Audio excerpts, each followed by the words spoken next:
K. N.. Maurya classes में आप लोगों का स्वागत है। आज क्लास 12 का हम लोग इस वीडियो में अध्ययन करेंगे कक्षा 12 के बारे में, और इसके अंदर नया लेसन आज शुरू होगा। न्यू टॉपिक चैप्टर 10 मानव कल्याण में सूक्ष्म जीव। बच्चों, मानव कल्याण में सूक्ष्म जीव का ये लेसन शुरू किया जा रहा है। इसको पार्ट वाइज बना दें तो फर्स्ट पार्ट में हम लोग आज पढ़ेंगे किस तरह से सूक्ष्म जीव, जीवाणु, बैक्टीरिया, फंजाई, एल्गी, ये सभी जीव सर्वव्यापी हैं। इसमें से कुछ बैक्टीरिया, कुछ फंजाई जो होते हैं हमारे लिए लाभप्रद होते हैं।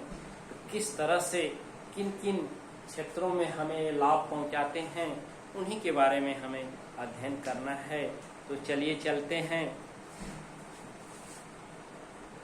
Micro organism in house hold, घरेलू उत्पाद में, घरेलू भोज्य पदार्थों के निर्माण में किस तरह से सूक्ष्म जीव जो लाभप्रद होते हैं। हाउस होल्ड फूड जो है, सबसे पहले लैक्टोबैसिलस, लैक्टिक एसिड बैक्टीरिया है, LAB, लैक्टोबैसिलस लैक्टिस, इसको आप जानते हैं।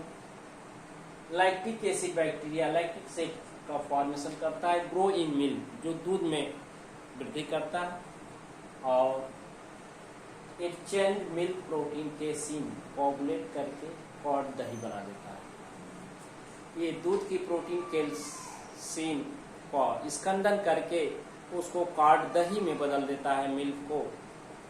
जैसे आप कहते हैं दूध से दही जमाना।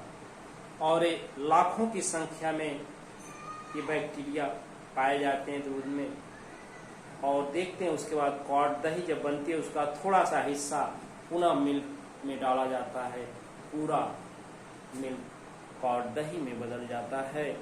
तो ये लाभदायक बैक्टीरिया। इसी के साथ इसमें विटामिन B12 की मात्रा बढ़ जाने के कारण, लैक्टिक एसिड बैक्टीरिया के कारण जो खाद्य पदार्थ होते हैं काफ़ी लाभप्रद हो जाते हैं। जैसे दही आप खाते हैं तो दूध के अपेक्षा अधिक सुपाच्य हो जाता है, डाइजेस्टिबल हो जाता है। तो सबसे पहले उत्पाद के रूप में बच्चों ये कॉर्ड दही के निर्माण में, दूध से दही बनाने में lactic acid bacteria lactobacillus lactis प्रयोग में लाया जाता है, जो विटामिन B12 के फॉर्मेशन में भी प्रयुक्त होता है।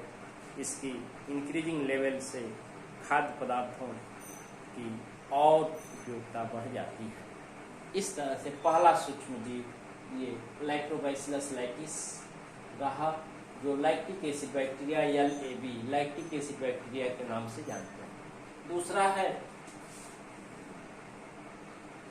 ल्यूकोनास्टाक एंड स्ट्रेप्टोकोकस पिकेलिस, स्ट्रेप्टोकोकस पिकेलिस, ये ऐसे हैं। ल्यूकोनास्टाक और स्ट्रेप्टोकोकस पिकेलिस ऐसे बैक्टीरिया हैं जो डोसा व इडली बनाया जाता है, दाल और आटे, गेहूं के आटे और दाल को एक साथ मिला करके इन सूक्ष्म जीवों बैक्टीरिया को उसके साथ मिक्स कर दिया जाता है और उसका फर्मेंटेशन कराया जाता है। किट बन करा करके डोसा व इडली तैयार किया जाता है, जो एक विशिष्ट प्रकार की खाद्य सामग्री है, जिसको हम भोजन के रूप में विशेष रूप से वेरी इंटरेस्ट से उसको ईट करते हैं, खाते हैं। इस तरह से ल्यूकोनास्टाक एंड स्ट्रेप्टोकोकस पिकेलिस ये गेहूं के आटे और दाल एक साथ झीला हुआ इसका आटा होता है, उसके साथ मिलाकर उसका फर्मेंटेशन कराया जाता है, जिससे CO2 गैस बनती है, जिसके कारण वो फूल जाता है और फूलने से काफ़ी टेस्टी, सॉफ्ट, मुलायम हो जाता है। तो डोसा और इडली के निर्माण में सूक्ष्म जीव हमारे लिए लाभप्रद होते हैं। ईस्ट साइक्रोमाइसीस सेरिवेसी, साइक्रोमाइसीस सेरिवेसी ईस्ट एक प्रकार का कवक है। साइक्रोमाइसीस सेरिवेसी, इसको गेहूं के आटे को गूंथकर उसके साथ मिक्स कर दिया जाता है और मिक्स करके उसका फर्मेंटेशन कराया जाता है। मिक्स करने पर उसमें एक एंजाइम जाइमेज होता है, इसके अतिरिक्त माल्टेज, एमाइलेज इत्यादि ये एंजाइम पाए जाते हैं जो CO2 का उत्पादन करने से रोटी कॉफी फूल जाती है, ब्रेड जिसको आप ब्रेड इंडस्ट्री के रूप में प्रयोग में लाते हैं। तो सैक्रोमाइसिस सेरेसी और गेहूं के आटे को गूंथकर उसके साथ मिक्स करके फर्मेंट कराया जाता है। तो ऐसा क्यों होता है? उसमें CO2 बनने लगती है, जाइमेट, माल्टेज और एमाइलेज बीकर उसमें उपस्थित होते हैं और CO2 का फॉर्मेशन करते हैं और रोटी गर्म करने पर फूलती जाती है, कॉफ़ी स्पंजी हो जाती है, टेस्टी हो जाती है, सॉफ्ट मुलायम हो जाती है। इस तरह से सूक्ष्म जीव जो है ब्रेड फॉर्मेशन, ब्रेड इंडस्ट्री के रूप में प्रयोग में लाए जाते हैं। ये इस रूप में हमारे लिए लाभप्रद है बच्चों। अगला आता है सोयाबीन प्रोडक्ट। देखिए सोयाबीन प्रोडक्ट, सोया और सोयाबीन, सोया सॉस और सोयाबीन और आटे को के चोकर को एक साथ मिला दिया जाता है और उसको मिला करके इस लैक्टोबैसिलस एस्परजिलस ओराइजी, ये सूक्ष्म जीव है लैक्टोबैसिलस और एस्परजिलस ओराइजी के द्वारा उस सोयाबीन और गेहूं के चोकर के साथ मिलाकर उसका फर्मेंटेशन कराया जाता है, किण्वन कराया जाता है और किण्वन करा करके विभिन्न प्रकार की खाद्य सामग्री तैयार होती है जो भिन्न भिन्न देशों में बड़े चाव से खाई जाती है और उनकी डिमांड के आधार पर उनकी स्पेशल फूड माने जाते हैं। जैसे टेम्पे इंडोनेशियन फूड है, सोयाबीन प्रोडक्ट ये है, लैक्टोबैसिलस और एस्परजिलस ओराइजी दोनों के साथ सोया सॉस और गेहूं के चोकर को मिलाकर तैयार किया जाता है जो विशेष टेस्ट का होता है और टेम्पे के नाम से जाना जाता है और इंडोनेशिया में बड़े चाव से भोजन के रूप में खाया जाता है। इसको इंडोनेशियन फूड के नाम से जाना जाता है। दूसरा सोफू बच्चों, ये भी तैयार होता है। सोफू स्पेशल टाइप ऑफ फूड है जो वेरी सोफू चाइनीज पनीर है। सोफू क्या है? ये चाइनीज पनीर है, चाइना में पनीर के रूप में इसका प्रयोग किया जाता है। और टोफू जापानी भोजन है। टोफू तो याद रखिएगा, टेम्पे क्या है? इंडोनेशियन फूड है जो सोयाबीन प्रोडक्ट है। सोफू क्या है? चाइनीज पनीर है जो सोयाबीन प्रोडक्ट है। और टोफू क्या है? जापानी भोजन है, ये भी सोयाबीन प्रोडक्ट है जो लैक्टोबैसिलस और एस्परजिलस ओराइजी दो सूक्ष्म जीवों के द्वारा तैयार किया जाता है। इस तरह से विभिन्न प्रकार की भोज्य सामग्री भिन्न भिन्न देशों के लिए तैयार होती हैं। अगला है streptococcus lactis, streptococcus cremoris, streptococcus lactis और स्ट्रेप्टोकोकस क्रीमोरिस, इन सूक्ष्म जीवों द्वारा पनीर व छेना प्राप्त किया जाता है। जानते हैं कि जो दूध में नींबू को निचोड़ दिया जाता है तो प्रस्फुटित हो जाता है और रॉ मिल्क की कच्चा पनीर तैयार होता है। उसको सुरक्षित रखने के लिए इन सूक्ष्म जीवों का प्रयोग करके छेना व पनीर उद्योग में प्रयोग में लाया जाता है। इस तरह से सूक्ष्म जीव हमारे लिए क्या है? लाभप्रद है। अब बच्चों एक सूक्ष्म जीव स्पाइरुलिना है जो यूनिसेलर एल्गी है, मोस्ट इम्पॉर्टेंट माइक्रो ऑर्गेनिज्म है, सबसे महत्वपूर्ण सूक्ष्म जीव है। स्पाइरुलिना याद रखेंगे। और यूनिसेलर एल्गी है, एक कोष की शैवाल है जिसका प्रयोग SCP सिंगल सेल प्रोटीन, एकल कोष का प्रोटीन के रूप में प्रयोग किया जाता है।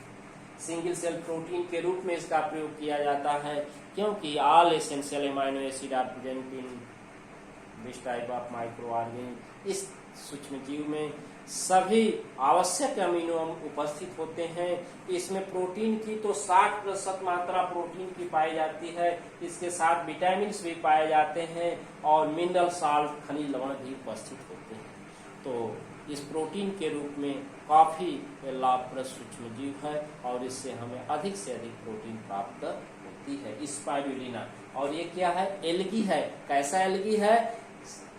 यूनिसेलर, एक कोष की एल्गी है, एक कोष की शैवाल है, यूनिसेलर एल्गी है। तो spirulina microorganism use as single cell protein, एकल कोशिका प्रोटीन के रूप में प्रयोग में लाया जाता है। इसी के साथ yeast saccharomyces cerevisiae yeast also use in the form of single cell protein, ये भी सिंगल सेल प्रोटीन एकल कोशिका प्रोटीन के रूप में प्रयोग में लाया जाता है। एक अगला है सॉसेज है बच्चों।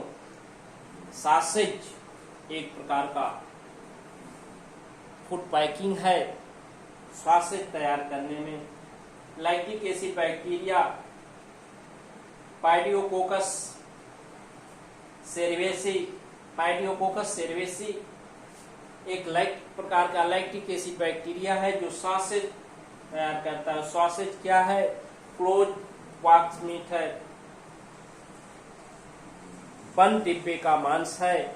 जब एक डिब्बे में मांस को बंद कर दिया जाता है तो उसको सुरक्षित रखने के लिए ये लैक्टिक एसिड बैक्टीरिया पेडियोकोकस सेरेसी प्रयोग में लाया जाता है और उस डिब्बे में यह मांस को सड़ने से बचाता है, अर्थात उसको सुरक्षित करता है। इसी के साथ आपको कई लाभ बताए गए।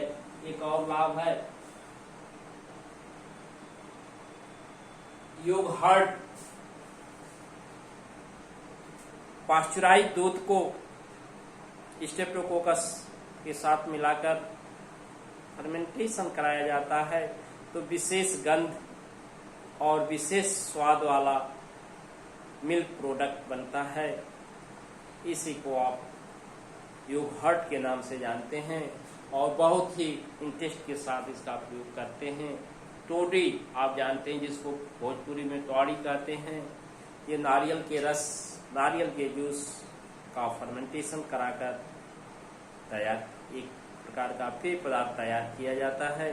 तो बच्चों इस प्रकार से ये सूक्ष्म जीव हमारे लिए किन किन क्षेत्रों में किस प्रकार से लाभप्रद होते हैं, तो आज ये मानव कल्याण में सूक्ष्म जीव पार्ट फर्स्ट में हम लोग different type of microorganism which are different way useful for the human life in different form of food formation. इस तरह से इस वीडियो को हम लोग यहीं रोकते हैं। अगले वीडियो में आगे पढ़ा जाएगा, तो आप वीडियो को पूर्ण रूप से देखें, अच्छे से समझ लें, कुछ सूक्ष्म जीवों को याद कर लें और नए बच्चे प्ले लिस्ट में जाकर पीछे की वीडियो प्राप्त करके नोट्स भी तैयार कर लें।